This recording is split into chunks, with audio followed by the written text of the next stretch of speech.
بسم الله السلام عليكم ورحمة الله وبركاته.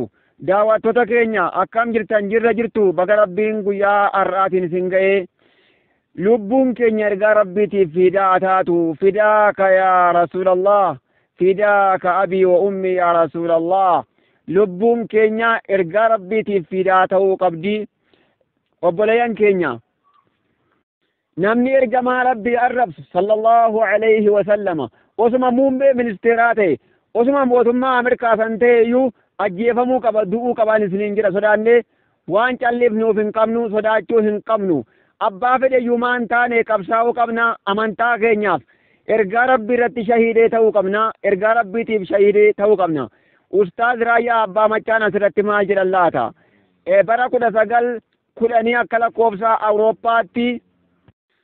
lakkoofsa Awurooppaatti bara 1910 biyya Beeruut keessatti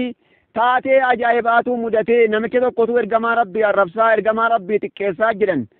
akkuma arraa kunoo ta'aa jiru kana ergaa rabbii xiqqeessaa kabajaa ergamaa rabbii dhabsiisaati akkasitti magaalaa keessa deema jedhan sanuu magaalaa keessa deemaa beeka akkasiin namichi tokko arrabaa ergamaa rabbii arrabfamu kana dhaga'uudhaan arraba ergamaa rabbii kana obsuu dadhabee aariidhaan guuttamee bakka shaqaxaa tokko bakka hableen gurguramu tokkotti fiigee hablee luqqifatee laagaa isaa keessa gad suuqeetuma akkasitti duuba laagaa isaa keessatti gadi habalee sana gaditti naquudhaan ajjeesee jedhan achi booda hoggaa ajjeesu namichi sun qabamee mana murtii dhaqee namichi kun mana murtiitti hoggaa geeffamu maaliif ajjeefte namicha kana jennaan ergaa rabbii arrabseeti maqaa ergamaa rabbii xureessuudhaan anis aariidhaan guuttamee du'uun karoorfadhee je ergaa rabbii irratti du'uun karoorfadhee maaliif namichi kun imaanaan guuttame jechuudha akka keenyaa miti imaanaan guuttame akkasitti abbaan murtii lafaa ka'eetuma namicha kanaan harka kamiin ajjeeftee jedheen harka kami harka bitaati moo harka mirgaati jennaan harka mirgaatiin ajjeesee jedhee harka kee ol kaase jedheen akkasi harka isaa ammatee ofitti dhungatee akkasitti boo'ichaa wajjin harka gurbaa namicha kana ajjeesee dhungatee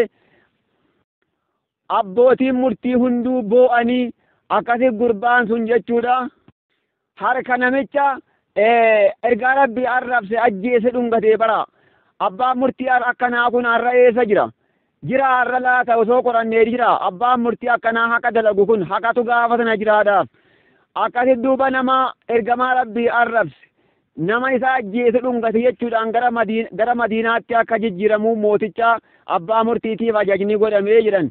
kunooti gaafa haqni jiru gaafa haqni dalagamu akkas ture kunoo qabsoon akkas ture arrammoo laata akkamii kun waan nama callisiisuu miti fidaaka abii wa ummii yaa rasuulallah bakka ergaa rabbii du'uu qabnaa aayyoo abboon keenya bakka isaa haadhumanii ergaa rabbiitiif qabsaa'uu qabnaa ergaa rabbiitiif shahiiduudha qabna kana kan gabaase ustaaz Raayyaa Abbaa Machaati haasawa isaanii keessatti jechuudha.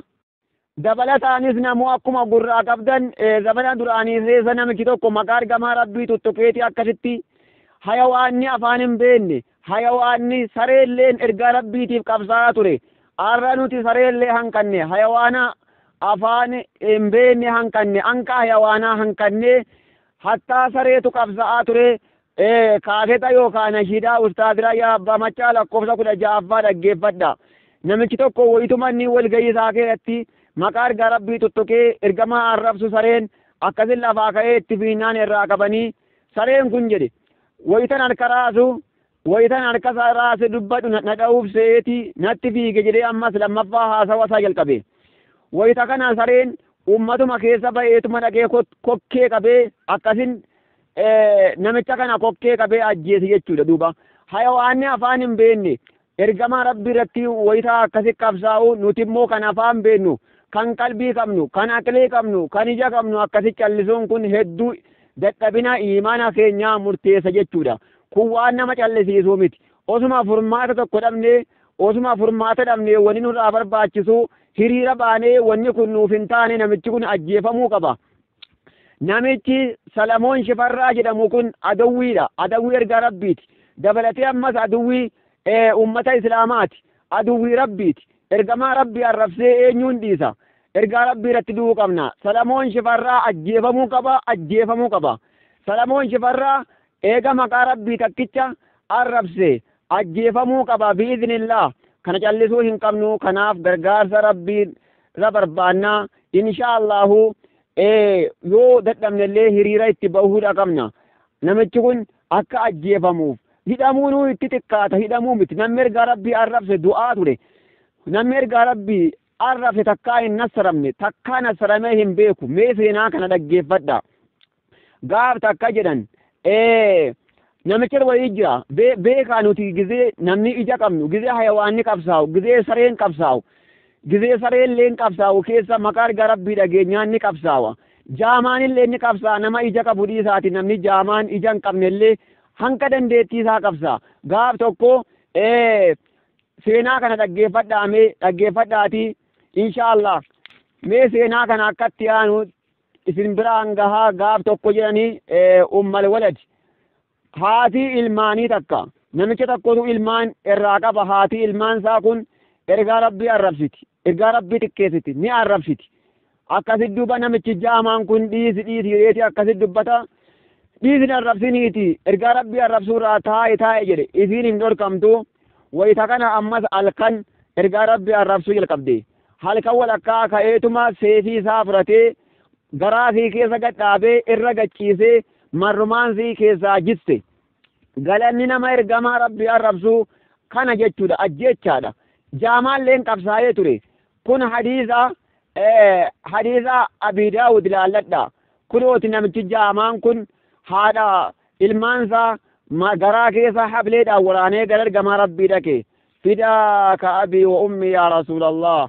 ergaa rabbiitti odeessee ergamaa rabbii eda taatee akkanaan qunnamee haati ilmaan kiyyaa kunooti si arrabsinaaniin akkasitti duuba ajjeese yaa ergamaa rabbii jedhe sallallahu alayhi wasallam akkasitti duuba ergaan rabbii maal jedheen duuba wayita oduu irraa odeeffatee fitu wayita oduu kana irraa dhaggeeffatee fitu maal jedhe yaa ummata keenya alaa ishhaduu fa inna damahaa hadarun yaa sahaabota mee dhaggeeffadha ragaafaa isin dhiinni mucayyoo kanaa dhiinni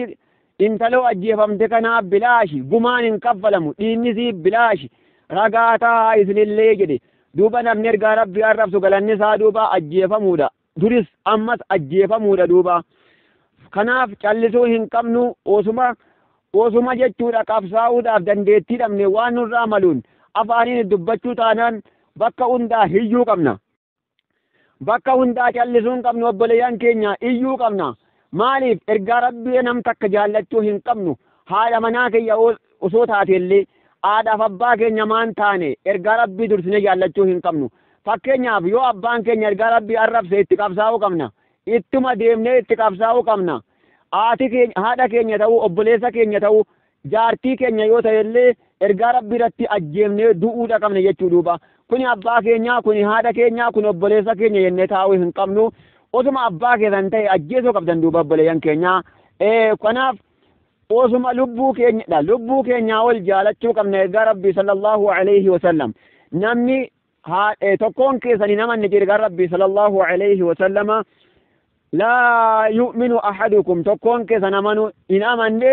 hanqananii gama isaatti jaalatamaa ta'uurra jedhe min waalidihi haadhaaf abbaasaarra wa waladihi ilmaansaarra wannaasi ajma'iin nama hundarralle guutuu nama duniyaa kana abbaa haadhasaarra ilmaansaarra hanqan gama isaatti jaalatamaa ta'utti hin amanne nuun jedhan nuti arra ergaa rabbii jaallachuu qabna mee masalan kan ergaa rabbii abbaa keenyaa olii lubbuu keenyaa olii osoo ka'ee namni takka abbaa keenya tuqe abbaa keenya arrabse hangam takka callifnee ilaalla laata hangam takka callisnee ilaaluu dandeenya osoo namni takka haka karaan maletti dhufee abbaa keessanitti bu'ee abbaa keessan arrabse irra gortaniituma abbaa keessanii jecha loltan kun immoo nama abbaa caalaa jaallatamuudha lubbuu keenya irrayyuu Umar ibn Khattab radiyallahu anhu maal jedhe yaa rasuulallah waa hundarra sin jaaladha jeen bar sin jaaladha yaa ergamaa rabbii waa hundarra lubbuu koo malee jedhe lubbuu koo malee waa hundarra sin jaaladha jedhe yaa Umaru jedheen yaa Umar hin amanne ammallee hin amanne jedheen hin amanne akkasitti ergaan rabbii ni aare akkasitti radiitu billaahi rabban wa bil islaami diina wa bi muhammadin rasuula amma yaa ergaa rabbii lubbuu koo irraa sin jaaladha jeen lubbuma koo irrayyuu sin jaaladha jeen akkasitti duuba al'aana yaa Umaru amma amante kunoo yaa Umar jedheen kana wanni an kana fide maaliif lubbuu keenya yoo taatellee lubbuu keenya caalaa ergaa rabbii jaallachuu qabna duuba aadaaf abbaa keenyarra waa hundarra ilmoo akkaan jaallattanirra lubbuu keessanirra duuba irratti ajjeefamuu qabdan jechuu duuba irratti du'uu qabna jechuu duuba ummata keenya wanni kun waan xiqqaa miti zabanaa waan hayawaanni qabsaa'u waan jaamaan qabsaa'u nuti ija qabnu nuti gurra qabnu nuti dhaga'u nuti duuba nuti hayawaanaa gadi sareedhaa gadi nuti sareedhaa gadi miti nuti duuba jaamaadhaa gadi miti ija qabna argaa qabna qalbii qabna obboleeyyan keenya dubbiin kun gaaf tokko seenaa takka jira Abu Jahalii mee seenaa isaa qoradha Hamzaan dhiyoo amane Abu Jahaliin ergamaa rabbii arrabsa akkasii Hamzaan dhaqee osoo deemu duuba xiyya isaatiin duuba dhahee gooboo waan xiyya ittiin tokkaasan gooboo jechuudha ammallee xiyyaa fudhatee mataa Abu Jahalii keessa dhahee duuba yaa ummata keenya sallallahu alayhi wa sallam erga rabbii jecha qabsaawe Abu Jahalii ummanni sodaatu Hamzaa bin Abdul Muttalib mataa isaa keessa akkasitti Abu Jahaliin dhahee erga rabbii arrabsite an amantii isaa irra hin jiraa'u yoo kan jechuudha erga rabbii arrabsu taate mi'a nu amma kun oti itti amaneen jira anis diin isaa qabadheen jira yoo nama taate meenatti as deebii jeen akkasii Abu Jahaliin irraa callise duuba dhiirti gizee dhiira argatte kun akkasii duuba obboleeyyan keenya egaa kun waan nama callisiisuu miti ergaa rabbiitii qabsaa'uu qabna obboleeyyan keenya namni galanni nama ergaa rabbii arrabsu du'a yoomiyyuu du'a jechaadha duuba اللهم سلط عليه كلبا من كلبك يا رب رتب موسي سري كيف يا رب نمجكنا رتب موسي باتي رمضاناتي بكا جرتني دعائي قوچو قبضن وبليان كينيا فيديو كان مو شير نوغدا شير قداتي وبليان كينيا بران نوفقها اثنين جنا فيديو كان نوفا السلام عليكم ورحمة الله وبركاته